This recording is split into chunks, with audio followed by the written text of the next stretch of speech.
Hello, welcome everybody. We will get started in a few minutes. We just have a few comments of introductions that we're going to make, so we'll get through those at the start. And we're just checking as well. So we do have Dr. Jill Jarecki, who's on the line, so I just wanted to check if she was with us. Yes, I'm here. And then we're also going to be having the FDA on, so not sure if we have Dr. Marks yet. Just calling in, just wanted to see if Dr. Marks was on the line with us. Yes, I am. Hi, it's Peter Marks. Okay, great, thank you. So I just wanted to say a few words of introduction and just kind of lay out the agenda for this webinar, and then we'll get going. Hopefully everybody can see some slides that we'll be going throughout this webinar. But what we're covering here is an update on Zolgensma, and I think what we're going to cover overall is answering some questions about some of the recent issues that came up concerning data, and we'll give some updates on the impact that we've seen and what we might be kind of seeing in the future from that aspect, the data issues.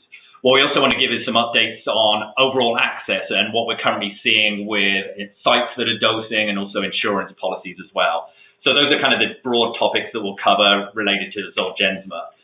What we are doing in this call is we're only focused on the US side. This is an area where we can't really talk about any of the international aspects related to Zolgensma and the gene therapy. What we're also going to try and stay focused on are the issues of kind of what happened with the data issues, when that happened, and as I was saying, the impact that we've potentially seen from those. We're not going to get into any issues, and this is because of regulatory concerns. We're not going to get into any issues of why or who. We're going to stay and focus much more on kind of the practical aspects.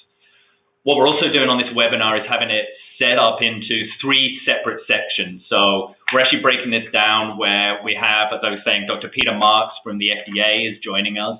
And Dr. Marks will be covering kind of the first part of the webinar and giving the perspective on these overall issues just from the FDA. We then at Cure SMA, and it'll be myself, Dr. Mary Schroth, and Dr. Jill Jarecki, who will talk about, again, these same issues, but from the Cure SMA standpoint. And then we'll be having AveXis, the Novartis company, calling in for the final part of the webinar. So it's 3 separate sections. And we're doing that for, again, some specific reasons on the regulatory side. And I did want to kind of say that, the views that are going to be expressed in each of those sections are the views of that particular organization. So the FDA to start, then it'll be Cure SMA, and then AveXis, a Novartis company, coming on at the end. I think one of the other things that we want to lay out at the start as well is something that we always say that, the information that we're talking about here is going to be very broad and general. When patients, families are looking at particular kind of aspects and making decisions on treatment, you really should be making those decisions with your own individual physician. And we can't answer on this particular webinar individual questions. We'll give this kind of broad information, but those choices, decisions of treatments and clinical trials should be down to your own kind of family, patient, and individual physician to work through. So with that, we're going to start off with the first part of the webinar. And so this is the webinar that is going to be given by the FDA. And we're very pleased, and we wanted to say a thank you to Dr. Peter Marks for being with us today, but also for everything that he's been doing to actually kind of work on this gene therapy for SMA, guiding it through the processes that the FDA looks at.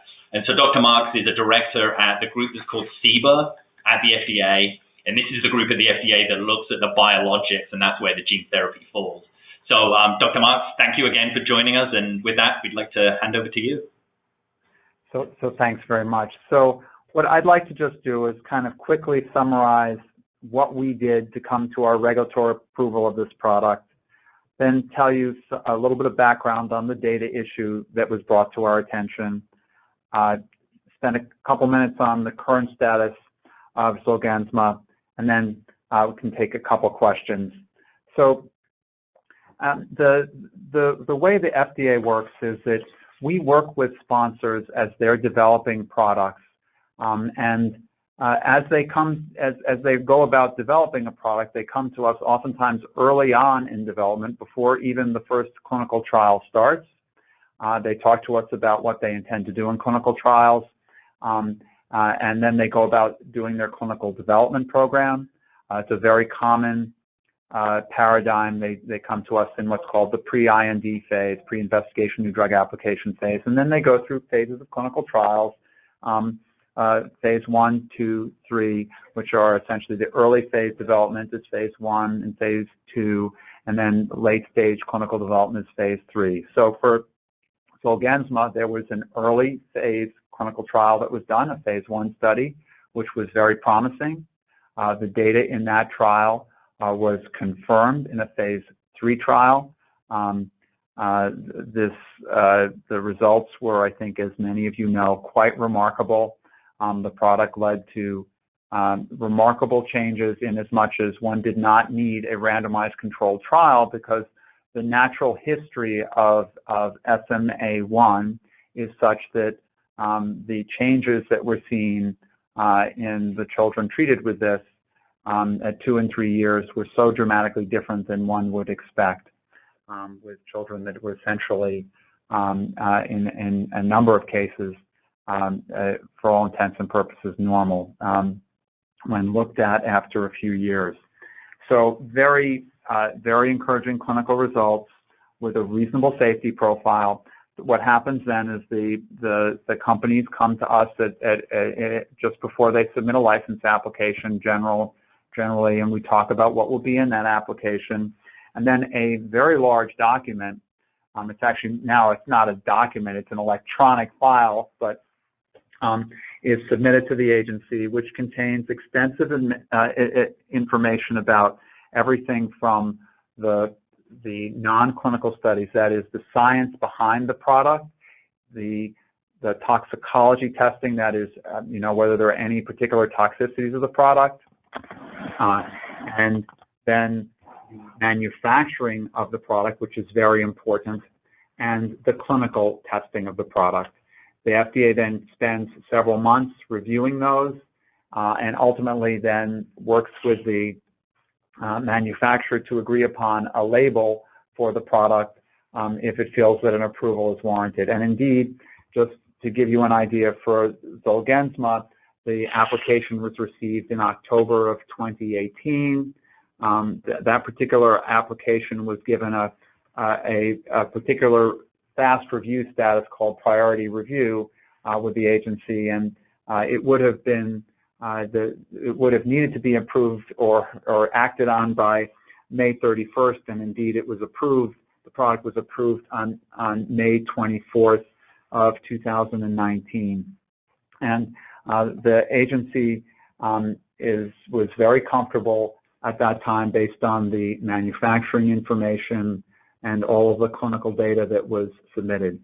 As part of what it did in that, I should just say, is that we actually do go out and inspect the facilities that produce the product, as well as the sites that enroll patients. So we have inspections that are done as part of this. Now, after the product was approved on May 24th, on June 28th of this year, we were notified by AveXis that there had been some data irregularities. And when data irregularities are determined in or there's a concern about these in the pharmaceutical setting, there's a very scripted set of tasks that are done to investigate what has happened. And that report detailed the types of things that were done to try to understand what had happened. And the heart of the issue was that it focused on a particular test that was used to compare an early generation of the product, the earlier generation of the product that was used in phase 1 studies, with the product that was used in the phase 3 study. And it concerned an animal test that was used to determine how equivalent the two were to one another. The animal types of tests can be relatively variable, and there was some concerns that the numbers that were used may have been manipulated, and that was what was brought to our attention. At that point in June, we then looked over all of the data for the file to make sure that we were not going to be concerned that there were other aspects of the file that could have been concerned. So our review teams, which consist of actually quite a number of people, then go back and they went and looked over the manufacturing information, the information that was sent to us basically outlining the basis of the therapy, as well as the clinical information. And after looking at all of that, two things were determined. Number one, that the product was still safe and effective, and that we did not have any concerns about having the product remain on the market. And the second was that we would need to go and further inspect the facility, AveXis. And so from July 24th to August 2nd, our Office of Regulatory Affairs colleagues, with some of our assistants, went out to inspect the facility. That ultimately led to, about August 6th, a summary of findings being posted on the web. The technical term for it is a 483 form, but it basically is a summary of what our inspectors saw when they were there. And basically, just to summarize, the inspection found that the concerns were primarily limited to this one assay that was involved in determining the comparison of the product, the early generation, the later generation of the product. Again, just to kind of get into the current status of Zolgensma, in looking at what we now know from our inspectors and from our re-review of the data, we still come out the same place, that the product is, based on all the information we know at this time, is safe and it's effective for its intended use as it's labeled. And the way I can explain that is that the studies that were done in the phase 3 trial were done with the product that's being marketed, that there's no concern about the strength of that product that's being used. There's no concern about its safety or its production. So we're very comfortable having patients continue to get treated. And in fact, when we think about things at FDA, we think about things in terms of benefit and risk. And in this particular case, we think that the benefits of having this product remain on the market far outweigh the risks of having a potentially transformative therapy removed from the market and not available to patients. So I tried to summarize relatively quickly. There's a fair amount of transparency here because you can get onto our website and the information that led to the approval of Zolgensma is posted on the website. It's part of one of the documents. One of the key documents is the summary basis of regulatory action, but there are a variety of other documents that you can look at. There's also information about online about the inspection that was performed. So I'm happy to try to take some questions then from that I think that might exist. So we did have quite a few questions that were submitted to us from the community in advance of the webinar, and these are the ones that we're going to be reading through. We're actually not able on this webinar to take live questions, but everything that was submitted in advance we've gone through, and we'll try to get to as many of these as possible. So one of the first questions for Dr. Marks that we had come in, and there's two of them that we actually combined together, and so it was, what effect will the submission data errors have on future drug approval applications by AveXis Novartis? And I think combined with it would be also a question that came in, what is the likelihood of the Zolgensma false data submission to the FDA negatively impacting further submissions for all ages in SMA? So I think the best way to say this is that we have had conversations about this, and I think we have reinforced to the entire community, not just one manufacturer, but to the entire community, the importance of accurate, truthful, and complete submissions of information to the FDA. We would like to believe that this was an isolated incident, and that I think that companies will be very much on the alert that they need to submit to us accurate, truthful, and complete information. We think it's our duty to obviously go out and inspect, to look at the data carefully, but we do not want to have this delay or impede our ability to make sure that important therapies get to patients in a timely manner. So although perhaps perhaps we may have be more in tune with any any potential irregularities that we might see, I don't think this is going to slow down anything by any significant amount, because we believe it was an isolated incident, and we also believe that by and large people want to do the right thing and submit accurate, complete, and truthful information to us, and we owe it to patients to make sure that these products get evaluated in a very timely manner, and that this doesn't set the field back. Great. Another question that came in was, is Zolgensma unsafe? Was the FDA duped into approving the drug? And are AveXis and Novartis being held accountable and reprimanded? So the most important thing is to say that we are very confident that based on all the information we know at this time, that the drug is safe and effective as it's been submitted to us. So we have no concerns about that, or else we would have taken action.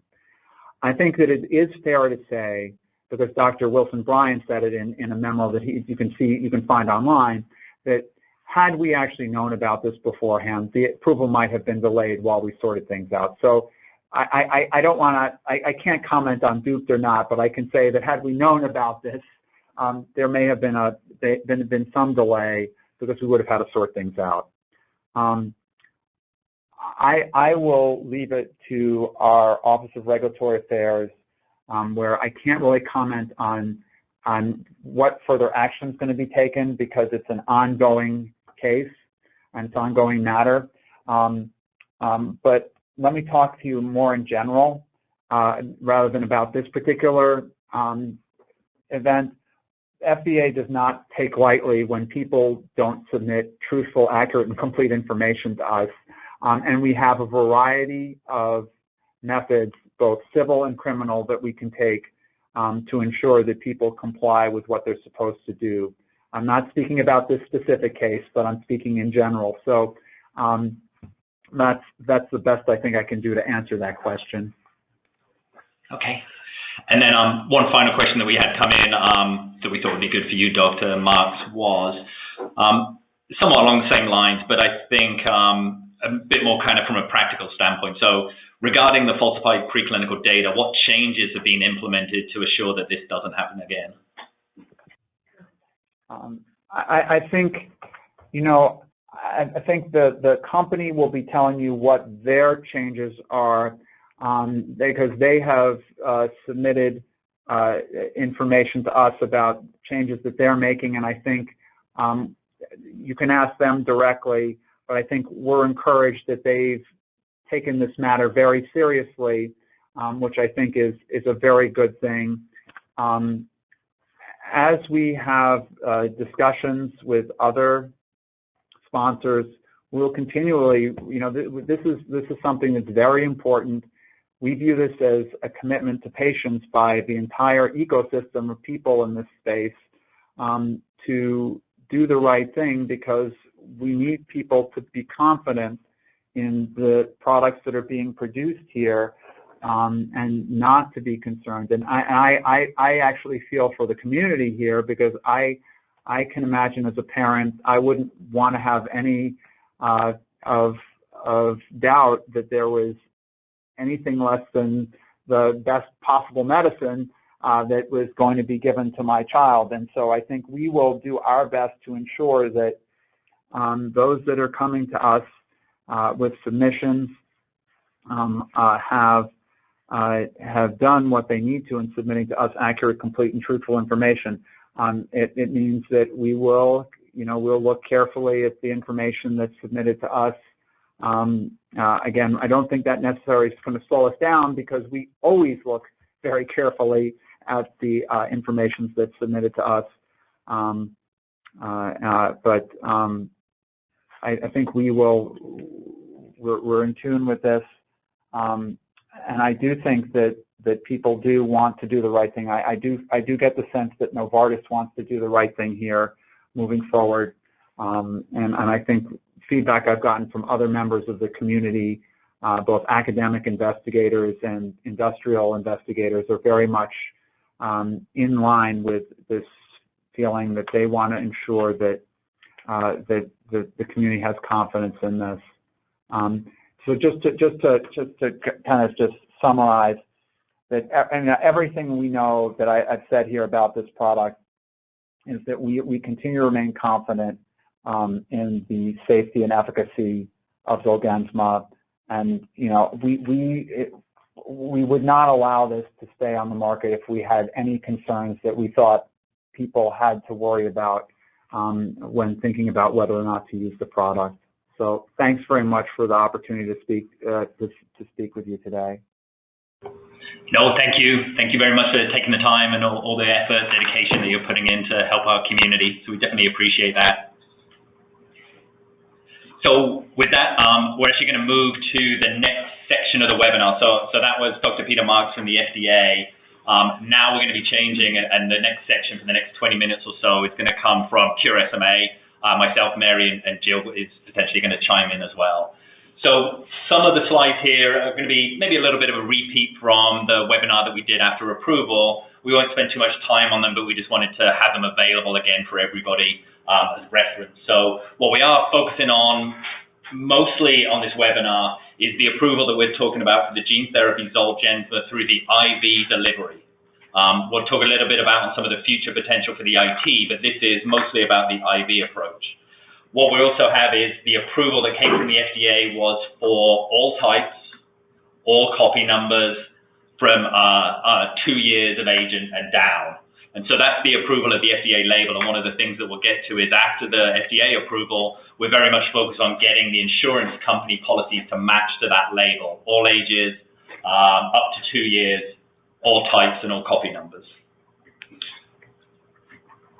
So we'll touch a little bit on kind of what we've found out, what we've heard, and our interpretation from the FDA and from AveXis on the data issue itself first. And I think our take on the information that's come through to us, and maybe some of this will reiterate what Dr. Marks was talking about, is this didn't impact the information, the data that was coming out from the human clinical trials.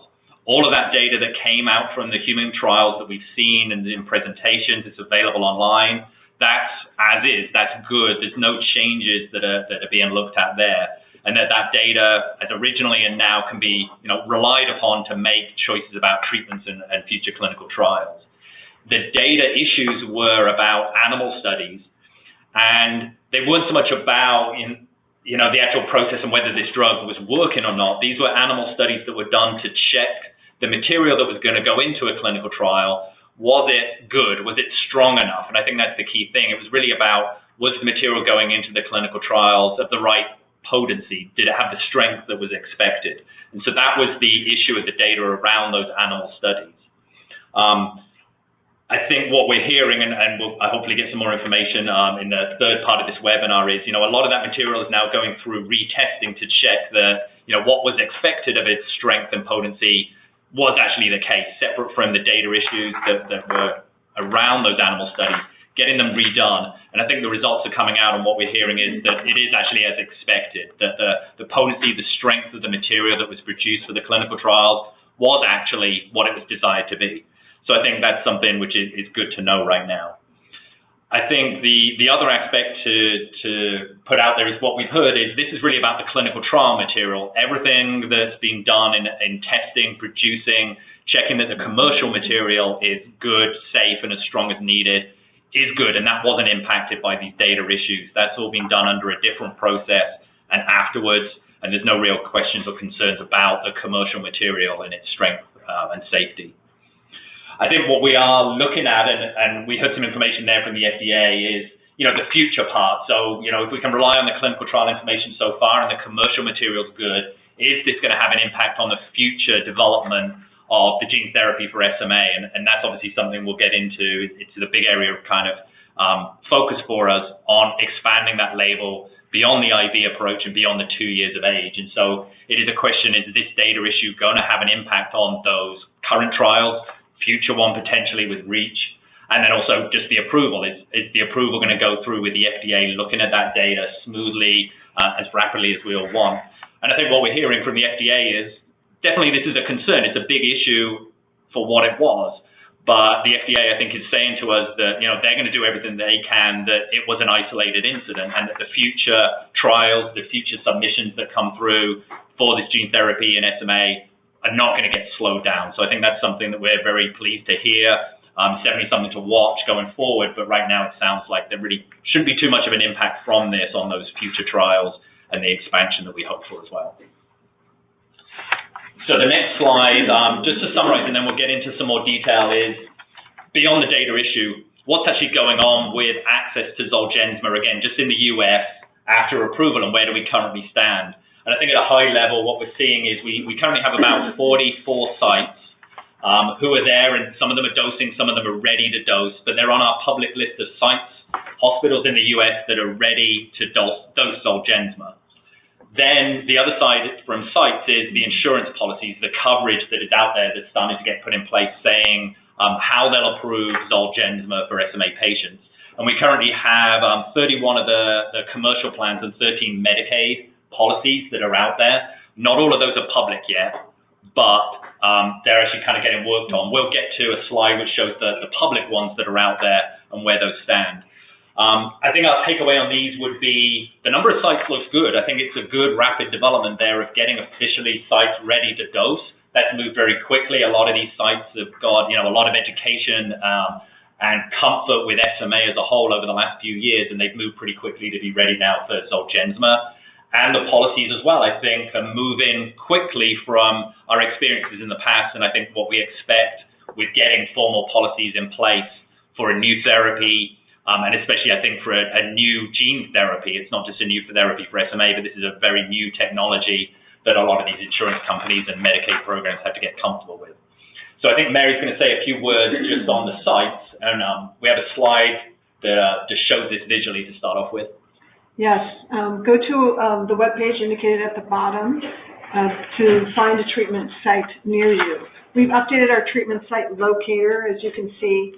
In addition to finding a center near you that provides Zolgensma, you can also find Spinraza treatment sites and centers participating in the Care Center Network, Cure SMA events such as galas and walk and rolls, and also chapter information. So the next slide is really what we focus on with the insurance companies, and again, both commercial and Medicaid. What we're really looking for is that we want all of these policies to match very closely, if not identically, to what the FDA approved for Zolgensma. And so we're trying to get the match of the policies to the FDA label.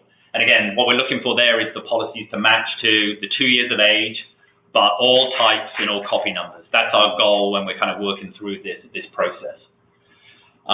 So the next slide, this is the tracking that we have in place for all the policies as they kind of get put in place. It's a very busy slide, and we're not going to run through the details here. It's kind of more of a visual overview of how we look at the current status. But this slide, this spreadsheet, is going to be available. It'll be available on our website where you can look at individual policies. And certainly if anybody wants a copy, it's something that you can email into us at treatments, and we'll give you a copy of the slide. It is getting updated all the time, and especially in these early few months, it's rapid as this kind of changes over time. So I think what we see generally is formal policies get put in place and are made public.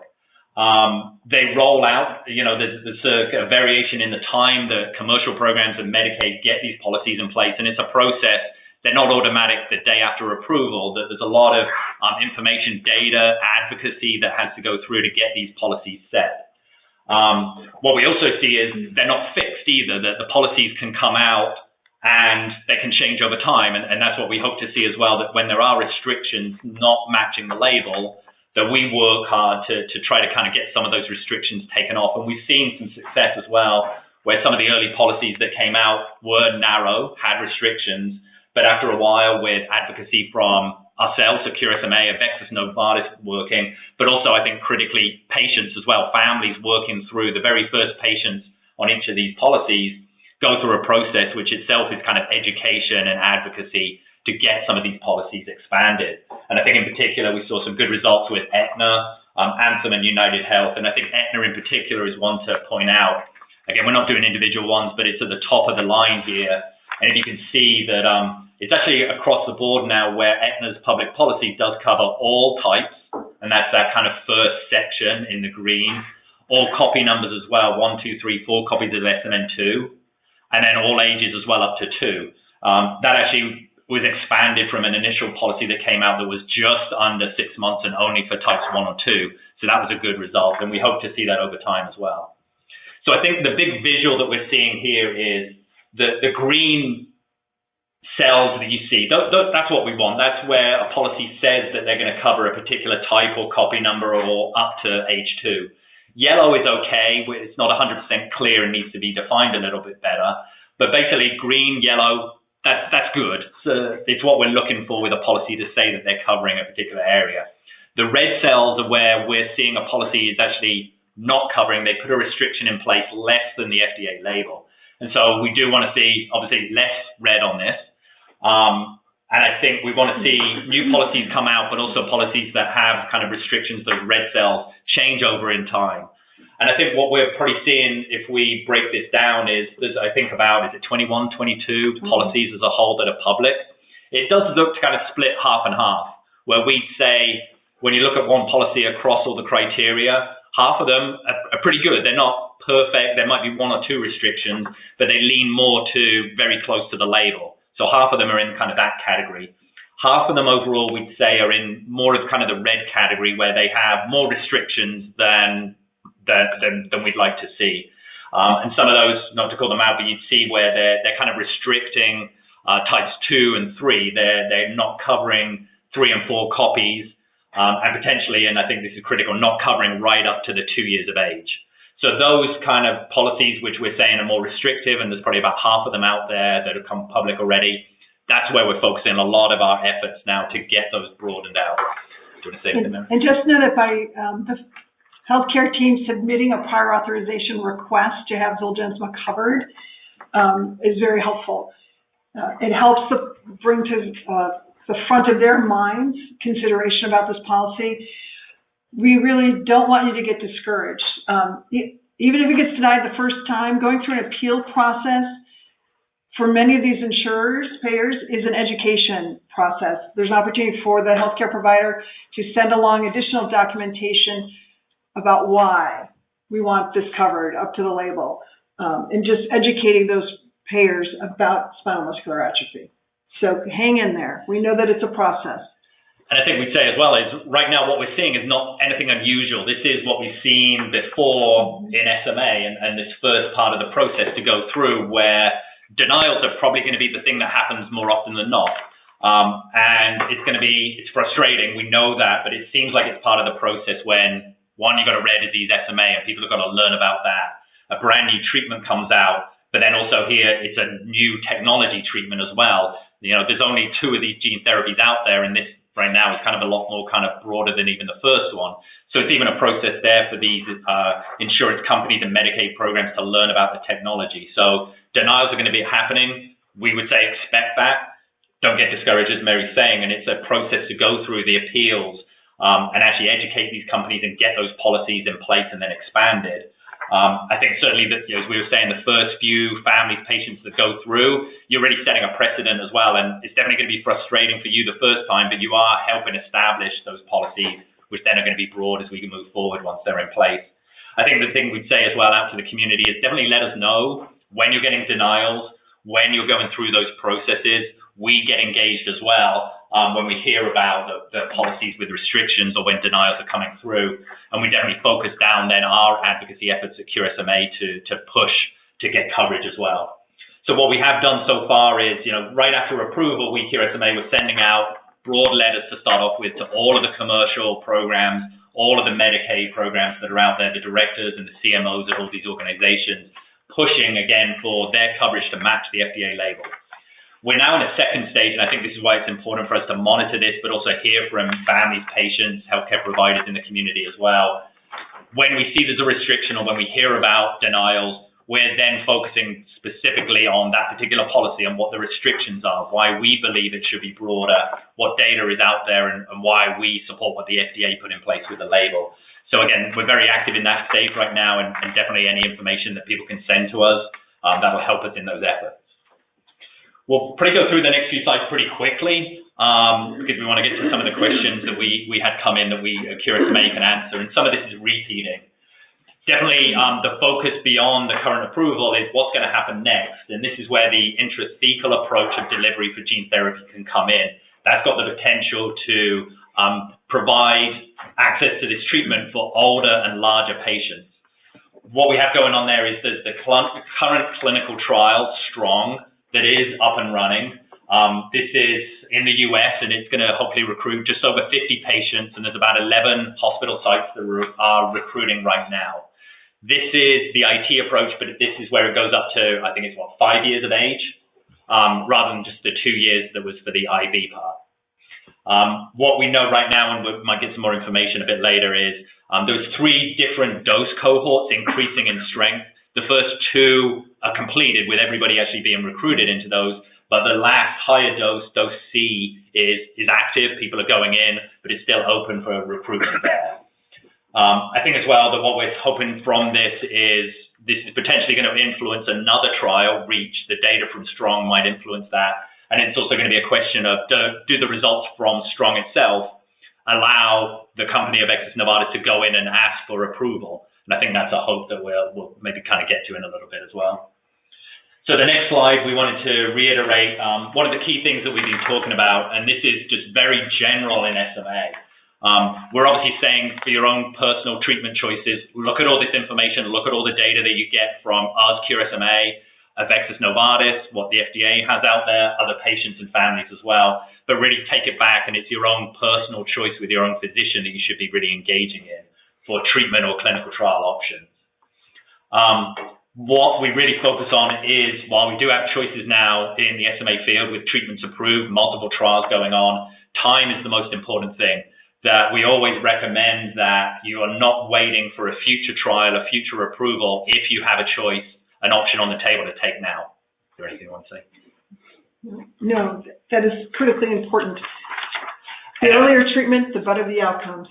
And to go to the next slide. So we also want to iterate how important care is, and to continue to work very closely with your healthcare team. It's very important to continue the basics of care, breathing support, nutrition support, and working with your physical and occupational therapist and rehab medicine team. Working with your team will optimize the benefits of treatment as well as optimizing your health. So we'll try and get to some questions. We have a list here of resources that we, Cure SMA, have available. And again, this will be available after the webinar. We'll have this posted, so you don't need to kind of write any of these down. I just want to make some comments about those resources. Just know that you can access the locator from our homepage. We also have Care Series booklet that provides general information on navigating insurance that can be downloaded from our website, or email us and we'll mail you out a copy of it. And then for all other questions, email us at treatments@curesma.org. So now Mary and I and Jill will chime in as needed. We'll try to get to some of the questions that, again, we had submitted in advance that we, Cure SMA, are going to look to take on. So I think there were a few questions, and it's definitely about this question of what happens next for older patients, for adults. What are the timelines there? So some of the questions that came in were, when do you think that the coverage of Zolgensma can be extended to adult patients? What is your best guess regarding the number of years before Zolgensma treatment might be available to adults with SMA and SMA type 3? Another one along the same lines, when is the medication available for all types above the age of 2? So I think, some of this is guessing now. These are our best estimates when we look at the current trials that are going on and what some of the timelines would be. A lot of this will depend on the results that actually come out from the clinical trials. That's what really determines this. We don't know, but how strong, how positive are the results from the trials? That will influence how quickly things can move, how broad the labels might go from these additional trials. So some estimates, some guesses might be from the STRONG trial that's going on. Does that have the potential with the IT approach to get an approval that could go up to the 5 years of age? Again, that would depend on the data quality coming out. There'd be a question of, could it go broader? Could you get approval from strong for older than 5 years of age? And that's really an unknown. It could be there, but you'd need really strong data to kind of push for that. I think what's always kind of good to bear in mind here is there's the FDA approval, but there's also having this data available for the insurance coverage. That we can get approval from the FDA for broader than the trials, but we need very strong data to make the argument to insurance companies to cover as well. I think it would probably be unrealistic. We don't know that, the information from Strong could give a full label, all ages, all types, and adults. I think that's probably a long stretch, looking where the trial right now is just going up to 5 years of age. I think that's where we're looking for the REACH trial that could follow on afterwards, that hopefully is going to have older, broader criteria coming through, and the data, again, from that would need to be positive, and that's the one that then could really open it up for older and in particular adults. We'll hopefully get some information on the timing of that. I think what we've heard is Strong's going now. I think we could maybe say that it could be, into next year where some of those results come out from Strong that could influence a new approval label up to kind of a little bit older, maybe up to 5. The results from Strong are what are going to influence how REACH is designed. And I think we could be saying that that's maybe another 2 years for REACH itself as a trial to go on, 2 to 3 years.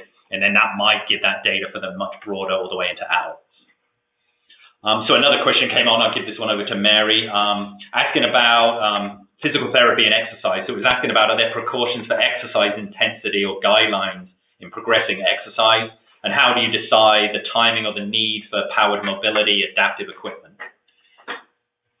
So again, it's very important to work with the healthcare team to help make these determinations. Realize that we're at a time where we don't know all the outcomes of the therapy and the entire impact, and we're learning this together. So it's really together with the healthcare providers determining what the needs are. Some of this will be trial and error. We fully admit that. For ambulation and mobility, we recommend that as soon as possible to get things started. Again, don't wait to get something started hoping that there'll be a change in the future. If a child's ready for mobility but isn't ambulatory, find a way. There's developmental importance to having mobility and independence for toddlers. So we have quite a few more questions. We'll maybe try and go through these very quickly. So we'll just have some short answers here because I think we do want to get to the final part of the webinar with AveXis on. So just very quick answers on some of these. So a question came in on, is there any information updated on how older patients, older than 8 to 9 months, are responding to Zolgensma? And this is one of the quick answers where no, we don't have that information yet. This is one where we need to collect more information in much more of a real world setting as people are on commercial therapy outside of trials, getting that information in. But right now, that information is not available. Another question was, can an individual currently receiving Spinraza receive Zolgensma? And I think the answer that we've seen there is, it is possible. It really comes down to, there isn't evidence again on that combination approach. So you're not getting any information from trials on how that works, whether it's safe. A big issue, I think, is the insurance coverage. And what we've seen is that some of the insurance policies say, yes, you can get Zolgensma after you've been on Spinraza. But I think more often than not, you probably have got to maybe stop Spinraza to allow that to happen. So kind of the option of taking both at the same time in some ways is pretty remote right now. A similar question came in for somebody who is on Risdiplam. Is there a chance to use Zolgensma in the future? I think the answer there would be, Risdiplams in trials, those really have to be kept very clean and single drug focused. So inside the trial itself, no, you're really not going to have that option of then going on a second therapy. In the future, it could open up after the trials are done. I think, again, the option probably is going to be there, the same as with Spinraza, where it's not going to be likely that insurance companies are going to be paying for both at the same time. You probably will be able to switch, but not necessarily having both going on right at the same time with insurance coverage. A quick question came in about Synagis dosing. So there was a question about Synagis. So Synagis is it's an antibody that is delivered to prevent respiratory syncytial virus RSV infection. And it should not interfere with Zolgensma administration because it's delivering the actual antibody. It's not an immunization. But again, we encourage you to work closely with your healthcare providers to answer these types of questions. And so we will maybe try and come back right at the end of this time, but we do want to get to the final section of the webinar. And so here we're handing over, that was the Cure SMA part that we just concluded. And so here we're going to hand over to Dave Lennon, who's the president of AveXis, a Novartis company. And this is going to be the update from AveXis on the data issues, but again, also where we currently are and the future goals for the program as well. So thank you very much, Kenneth, Dr. Schroth, and the entire Cure SMA team for inviting us to participate in the webinar today. We're deeply grateful for the support and partnership of the SMA community, which enabled the introduction of Zolgensma to children with SMA less than 2 years of age. At the outset, I want to say we at AveXis and Novartis continue to firmly stand behind Zolgensma and are committed to pursuing the clinical trials that could allow treatment for older children and adults with SMA. Based on the questions that were sent in advance, we would like to discuss the recent FDA statement on August 6th.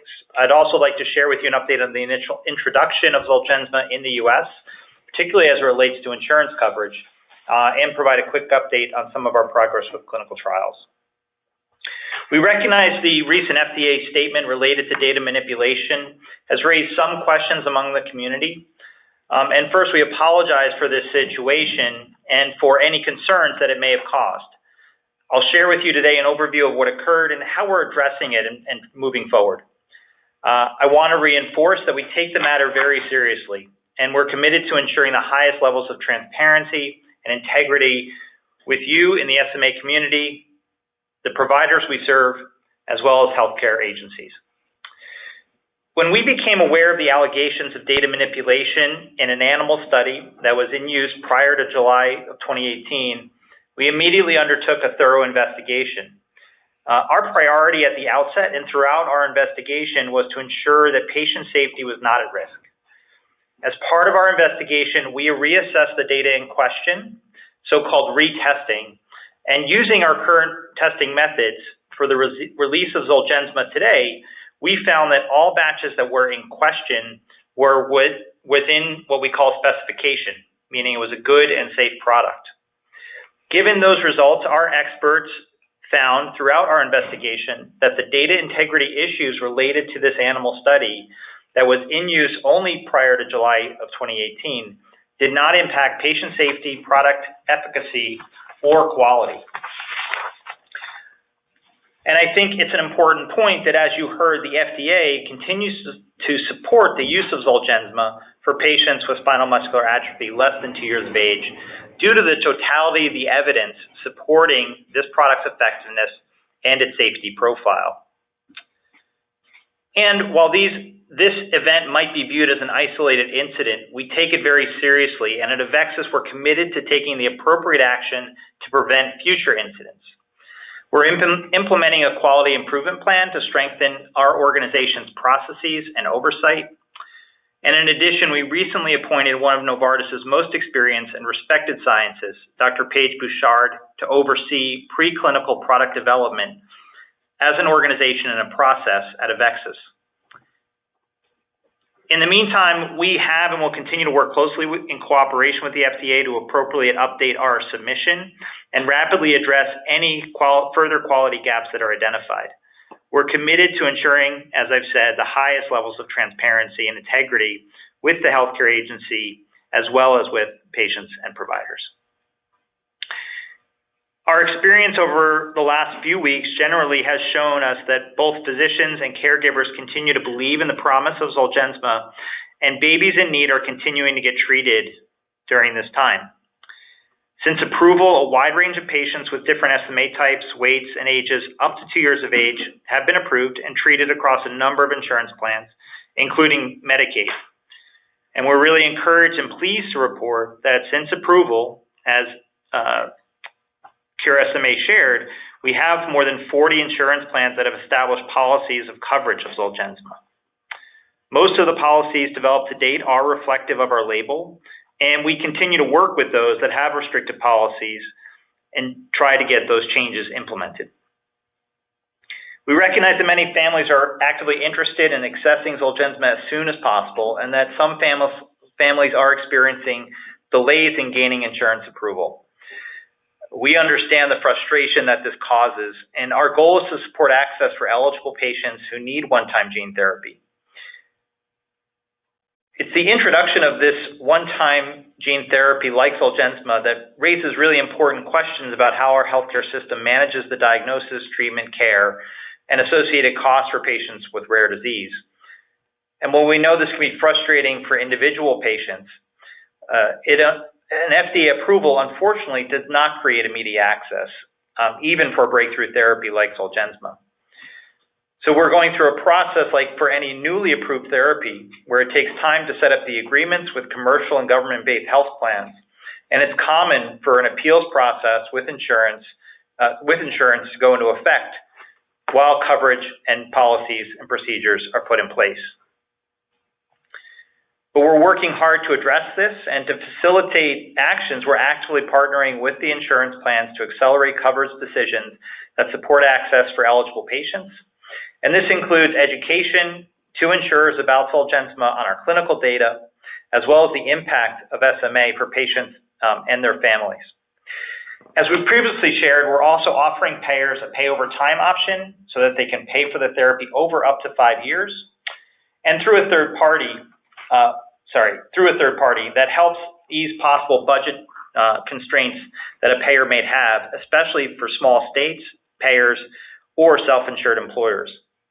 Additionally, we're offering payers outcomes-based agreements of up to 5 years, given that our belief in the long-term value of Zolgensma. We understand the importance of getting treatment to patients as quickly and as safely as possible, and we encourage families to talk to their physicians to understand their treatment options. For those families that are prescribed Zolgensma, our One Gene program is available to help connect families with resources that you might need throughout the treatment journey. Support services available include a patient resource manager who can provide guidance and emotional support at every step of the treatment journey. And this could include guidance on steps to treatment and what to expect before and after treatment.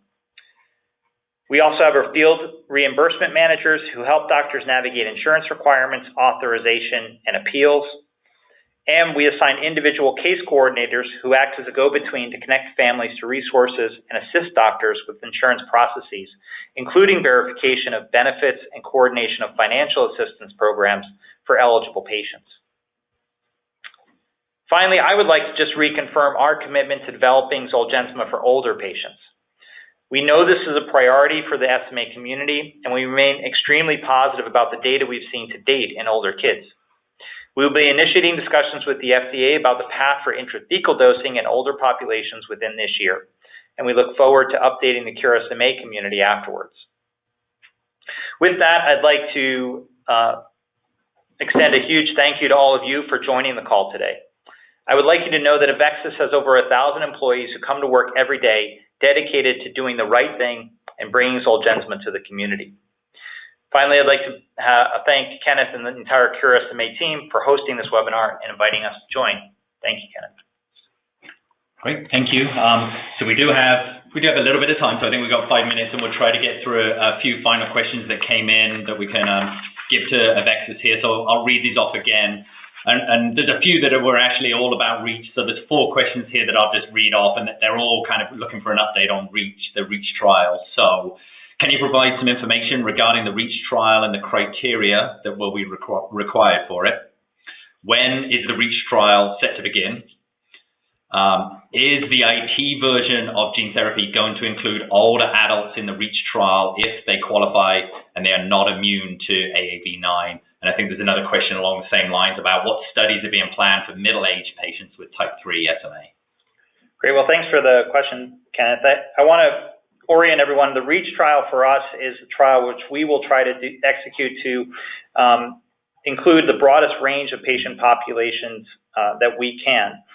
We plan to initiate the REACH trial in the first half of next year to evaluate the safety and effectiveness of the IP administration of Zolgensma in older patients, including those up to 60 years of age. And this will include multiple types, including older type 3 patients in that trial. Thanks. Great. Another question came in. What are the alternative ways to get patients the medicine? So as I mentioned earlier, the FDA approval does not create immediate access for these new treatments. And this is especially true when we have an innovative one-time gene therapy like Zolgensma. And so we need to allow the processes to get established, and we've been working to set up, but it takes time to set up agreements with different health plans. So it's common for there to be a longer appeal process in the early days of treatment, and while insurers decide on their coverage and utilization policies and reimbursement criteria. Altogether, though, we recognize how frustrating this can be for individual families, especially given the urgency to treat SMA as quickly as possible. The efforts that are happening now by companies, the community, the insurers, though, we see are very hopeful to laying the groundwork for a broad coverage for current and future generations of children with SMA. We're very pleased with the response from payers, and we're encouraged by the examples of families who have successfully appealed and now have been approved for treatment. Even among insurers with specific policies in place that may be considered restricted, we're seeing on-label patients approved via medical exception. And in fact, we're still only aware of one final denial decision to date that was not overturned, and this was due to the fact that a child was over the age of 2 and outside the approved indication. For us, these are all very encouraging signals that will be able to generate access for a broad range of patients under 2 years of age. Thanks. Great. Thank you. So just to wrap up, I did want to say a thank you again to Dr. Peter Marks from the FDA for joining us earlier, and then Dave Lennon just joining us now from AveXis. What we will try and do is have the slides from this presentation and links to the resources that we were talking about, especially to the site map to find treatment centers, especially the spreadsheet as well, tracking the policies, and have all of that available. And then Mary, do you have, so the email though, if anybody needs to submit questions, but also let us know about advocacy policies, things like that? Email us at treatments@curesma.org. Great. So thank you. Thank you everybody for joining us today.